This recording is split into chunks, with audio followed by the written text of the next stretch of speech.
thinking, the ADHD brain, 0 to 100, we think we need to get it perfect. Yes. It doesn't have to be perfect. It just starts off slow.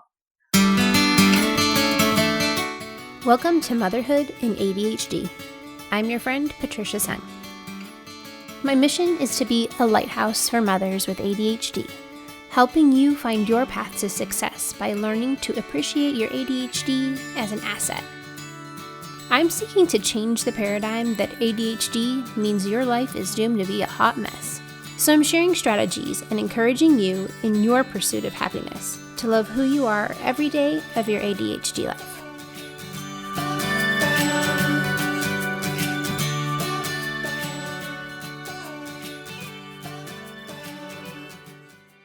Hey there, Successful Mama. It's your friend, Patricia Sung. I hope you had a chance to listen to the first part of our conversation with Anna Rubano of In Tune with Anna Kay, when we talked about her ADHD journey. Today, we're diving into our discussion on self-care, using food as fuel to nourish our bodies, overcoming our ADHD waffling tendencies, and how keeping it simple and taking it slow, baby steps, is the way to go to make long-lasting change in our health and how we take care of our bodies and minds. But before we get back into our chat with Anna, I want to say thank you to Jenny RPM Janaki. In her review of the podcast, she says, "Good stuff. The action items are super helpful. Not just a general discussion, but real recommendations you can put in place to get stuff done. Thank you." Heck yeah, listen, Mama, I want to be encouraging, of course, but I know that you have 56 things to do today because we don't make realistic to-do lists. So I want to make sure that the minutes that you're spending with me count for double, so that when you finish, you have actual tools you can use. And Anna is going to do just that. Let's get back to her wisdom right now. We're talking about self-care this month and how moms can take care of themselves better. The goal would be for moms to take care of themselves well, but a lot of us aren't even doing the basics. So we're looking for how can we take care of ourselves better? And it's hard because when you think about women's relationship with food, a lot of times we have this relationship with food that is driven by how it's going to make us look better. And it's really not about how we feel or how we take care of ourselves. It's this, societal view of what we're expected to look like. And I'm going to try not to get on that soapbox here. But how can we create a healthier relationship with food and also make that realistic for mom life? I love this. You're 100% right. Most of us, if not all women, starting from a young age, we get these messages of what we're supposed to look like. And so we get aware at whichever age we become aware of what we look like. And then we think right off the bat that it's not okay. So we start to look at food as this way of either changing what the outside looks like instead of nourishing our bodies. Mm-hmm. So from a very young age, I think most of us get that.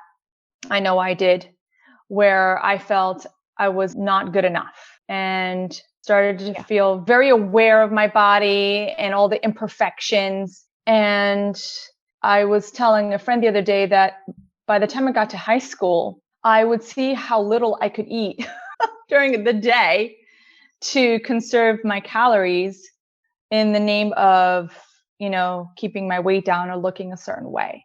And I remember when I got to college, the relief I felt when I saw other young women eat.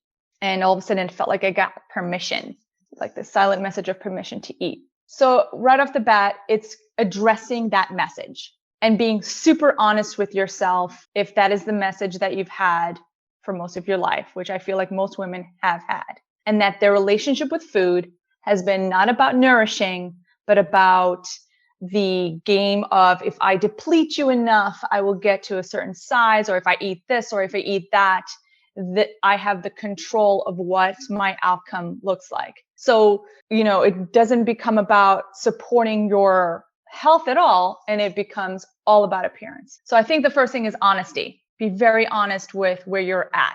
And it's okay to admit these things, and it's okay if you've done these things, because the majority of us have. And I think awareness about it is key. The next step is not making it hard on yourself. I'm all about being simple. I've been with my own personal health journey. I've been from A to Z. And I'm at the point in my life where I don't want to complicate it anymore in any way, shape, or form. Yes. I'm tired. And I experience, like most of us, decision fatigue. Yes. So you get me at a certain time of day and I don't want to even think about what's happening for dinner. No. For me, the most important part of nourishing our bodies is eating whole food. And what I mean by that is eating food that isn't processed, that's not packaged, that is, your animal, your protein, your veggies, and all of that. It's something that you're cooking. Now, I know for some women, even what I just said sounds like a lot, because maybe their lifestyle is on the go, or maybe they're just so overwhelmed at home that they reach for whatever is easy. But here's the thing, when you continue to put certain types of food, we talk about like the toxicity of what's in processed foods and stuff. And then you talk about the ADHD brain and you talk about your well-being overall. The easiest thing to do to nourish yourself is just by slowly making out the swaps for what you're currently eating, right? Mm-hmm. So making lateral shifts. For example, I love tacos. You ask my friends, I could eat tacos any day of the week. Who doesn't love tacos? Buying tacos is not necessarily a good thing if you think about the type of oils that are used and you think about you don't always know what's in the food you're buying. True. And so buying food out or even fast food, which is even worse for you, not the best choice. So get a package of ground beef, get a package of taco seasoning, make a big batch. I always love to say cook once, eat twice. You have some for a meal and then you can freeze the rest for a later time, or do it up a different way. Have tacos one day, have a taco salad the other day. It doesn't have to be complicated. I think we complicate it because in our way of thinking, the ADHD brain, 0 to 100, we think we need to get it perfect. Yes. It doesn't have to be perfect. It just starts off slow. When I meal plan, I don't think of random ingredients. I think of the meal and then I write down the ingredients that I need for that meal. And that's how I make a shopping list. And trust me, I'm not at home cooking all the time.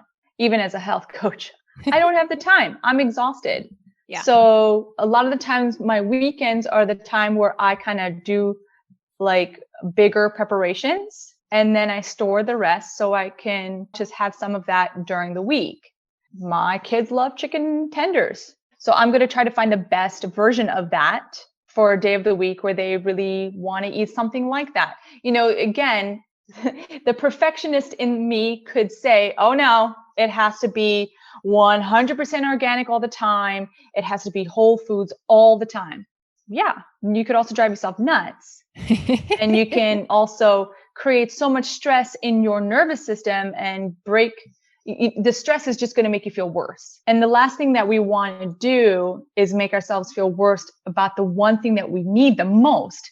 And that is to eat, to help our bodies function, to help our brain function. So for me, I take away all the diet theories. Like nutrition is not diet.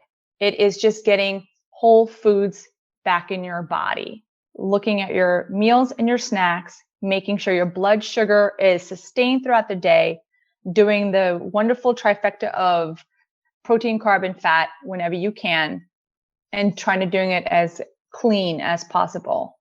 I agree. A lot of times with ADHD brains, we are all or nothing. So either I'm going to eat whole, vegan, everything all the time, or it's like, well, what's the point? I'm just going to go to McDonald's. We don't find that middle ground. So I see that, I don't want to say like mistake, but because that makes it sound negative, like that mindset that we have in ADHD of we look at the goal of perfection. Progress over perfection. Yeah. Right. Progress over perfection. Yeah. Like just making those little changes along the way, eventually that all adds up. Hey there, Successful Mama. Are you as time blind as I am? The solution is here. No more, I was supposed to be somewhere 20 minutes ago. Panic on the daily. If you're a double booker or an appointment forgetter, I can help. Do you know why you can't keep track of it all? Because you either don't have the skills or you don't have the system. Likely both. Keeping a calendar is a basic life skill that many of us never learned. Why? Because either no one taught us, or they taught us in a way that didn't make sense to our ADHD brains. Let's change that. I hate watching you struggle on life skills that are learnable. Remember, you are not doomed to be a hot mess. Feeling confident and prepared is doable. Keeping up with a calendar can be attainable. I want to give you a basic system that works for your life and then help you develop a plan to actually keep up with the system.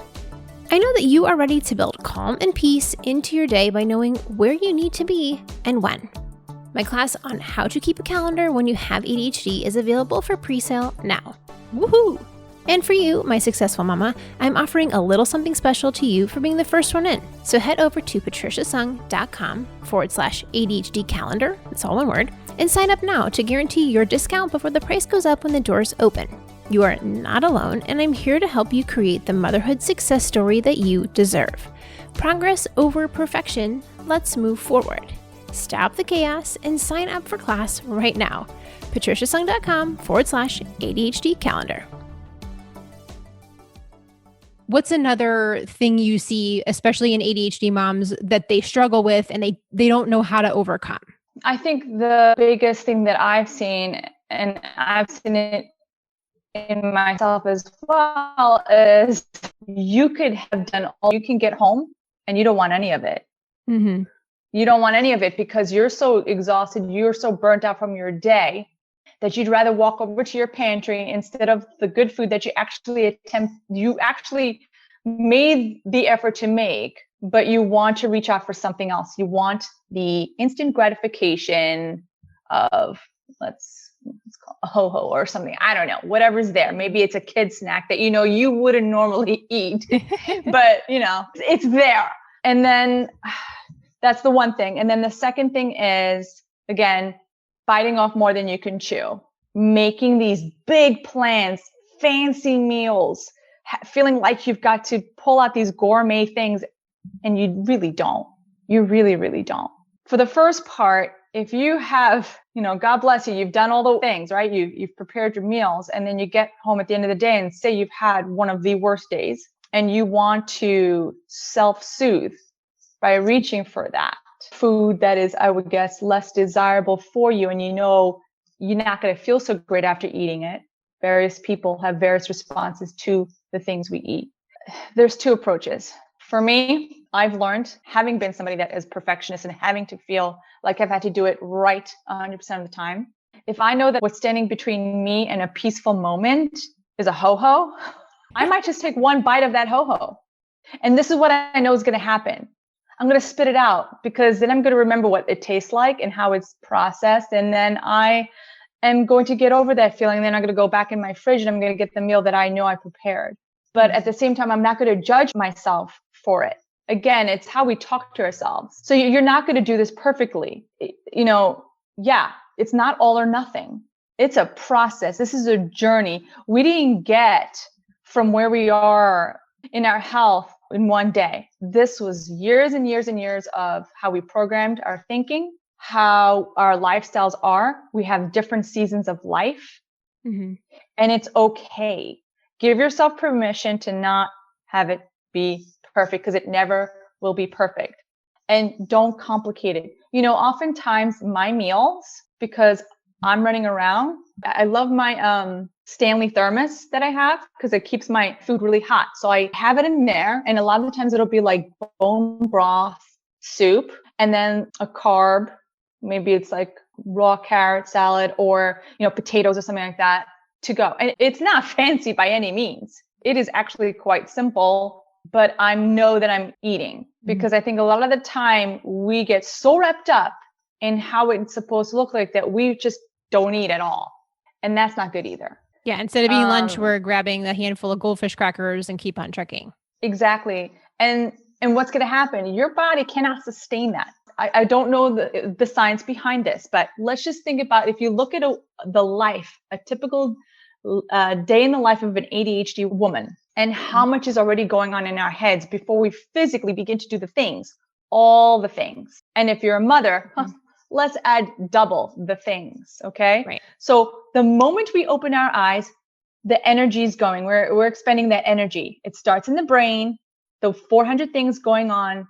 how many per second, right? And now we have to execute the thing.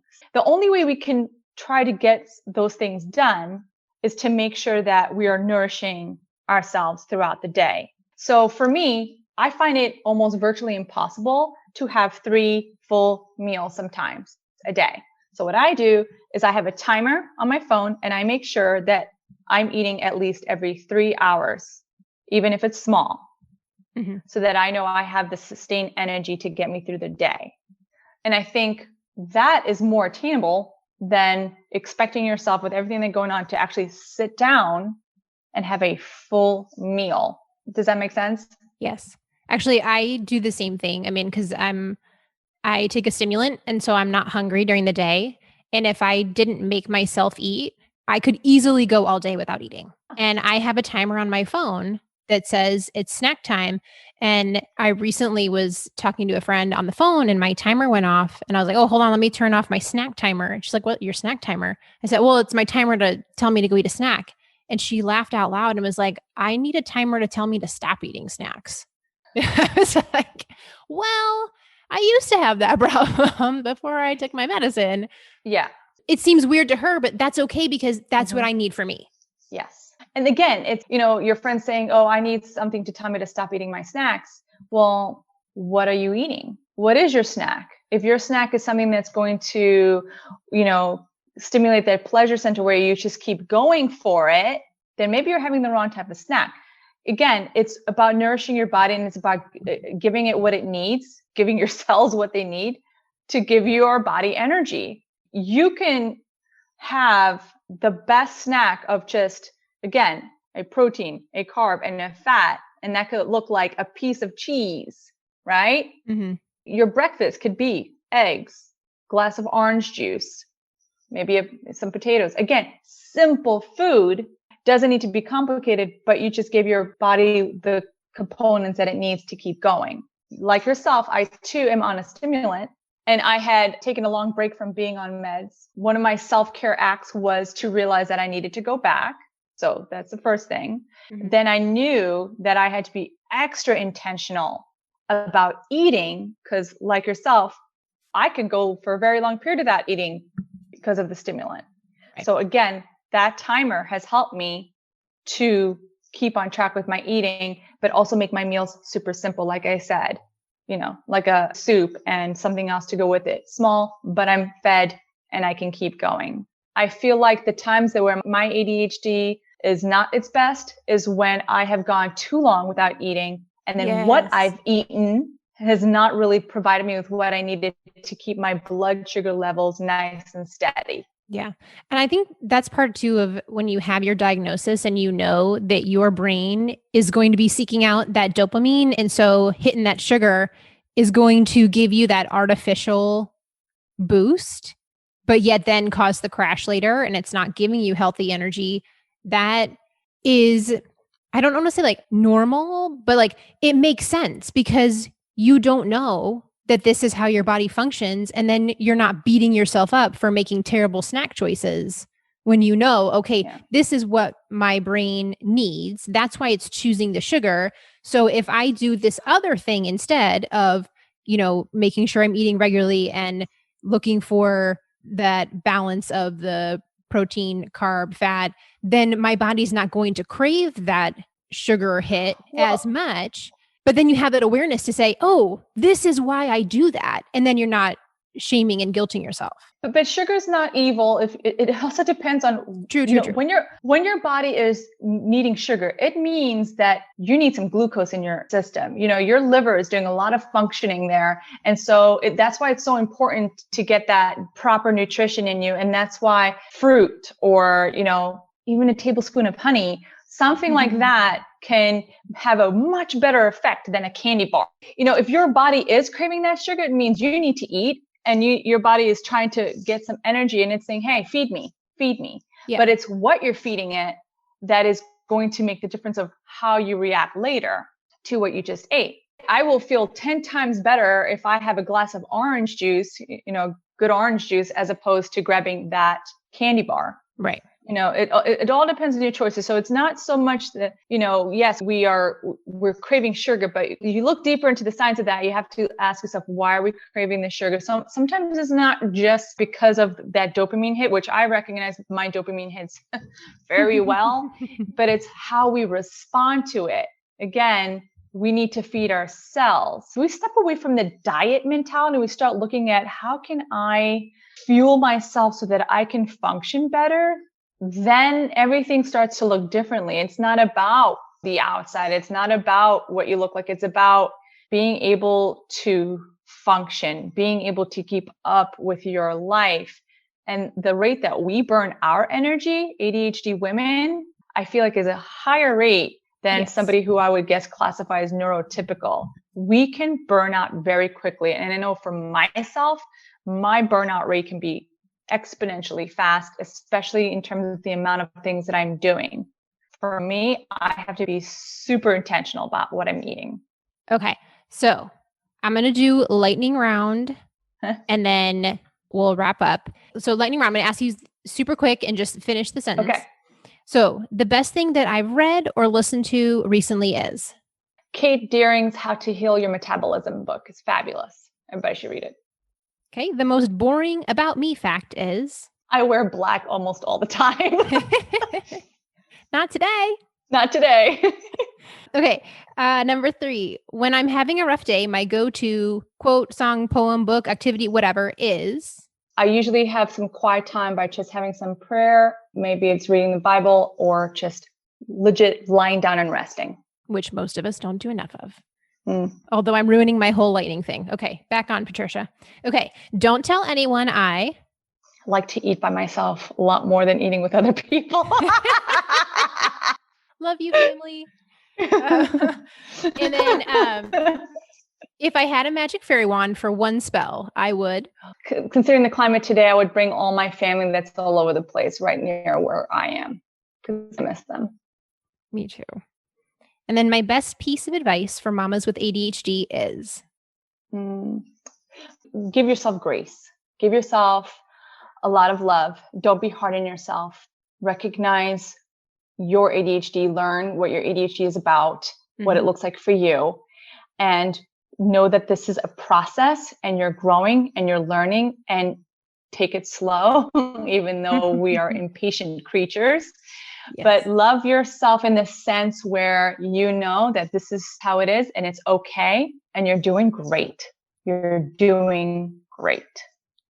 Well, that I feel like is the perfect note to end on, that word of encouragement. So what I would love for you to do is if you could give us like a super quick explanation of what exactly is a holistic health coach, so that if there's mamas listening that are like, I need help with this and I want to know how do I connect with Anna? Like, I guess, so basically, what is it? And then after that, like, how can mamas connect with you and find what you're doing?